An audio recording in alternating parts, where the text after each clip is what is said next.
The odds of being injured in an auto accident in Orange County, California are high because of the large population. According to the United States Census Bureau, Orange County has a population of over 3.1 million people, making it the sixth most populated county in the United States and larger than 21 states. As a result of this booming population, in the year 2017 alone there were 21,969 car accidents in Orange County that resulted in injuries, according to the California Office of Traffic Safety. Car accidents in Orange County or anywhere in California can be physically as well as mentally debilitating. The injuries you may suffer as a result of a car accident can take weeks, months, or even years to recover from. There may be countless doctor's visits, surgeries, physical therapy sessions, or all of the above. All of these take time from your normal everyday life. Time off work, less time with family and friends, and time away from activities you have learned to enjoy. The primary responsibility of an Orange County car accident attorney is to obtain the compensation for you and your family that will allow you to get your life back. Although time is not something anyone can get back for you, a full recovery without the financial burdens associated with auto accidents is the next best thing. Find a car accident attorney with experience, compassion, and the drive to not just settle your case but fight for everything you deserve. If you have recently been involved in a car accident, you may be entitled to compensation.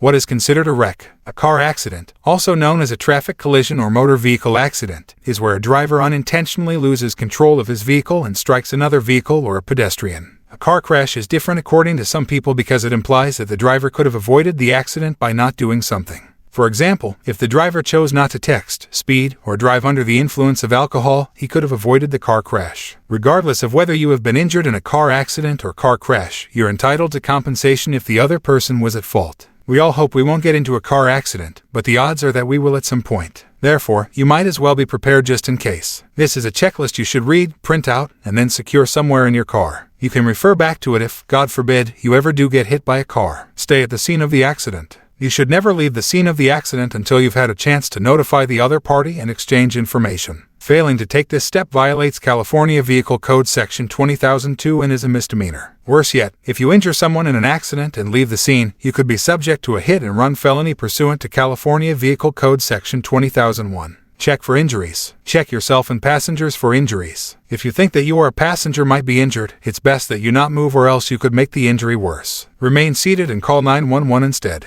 Let the operator know that you or a passenger have been injured in an accident, and then wait for medical personnel to arrive on the scene. Make sure you are safe. Move your car to the side of the road if it is drivable so you don't risk getting hit again. But if you are disabled, at least put your emergency lights on to alert other drivers. Call the police. It's always a good idea to call the police after a car accident, no matter how minor it may seem. For one thing, the police can help facilitate the exchange of information. But also, a traffic collision report will become useful during the insurance claim process. Keep in mind, though, that some cities won't come to the accident scene unless an injury is reported. Do not accept fault. Limit your conversation about the accident with the other party. It is natural to have a lot of adrenaline running through your body after an accident. You're probably scared, anxious, and confused as to what just happened. It's best if you limit your conversation with the other involved parties to identifying information. For example, you might say "I'm sorry" to the other driver after the accident, not because you were at fault, but because it's an unfortunate situation. You can bet that what you just said will be used against you as an alleged admission. Get contact information. Exchange information with everyone involved. You will want to obtain as much identifying information as possible about the other drivers and their vehicles. Information about the other driver, their name, address, and phone number, date of birth, and driver's license number. Insurance information, the name of their insurance company and policy number.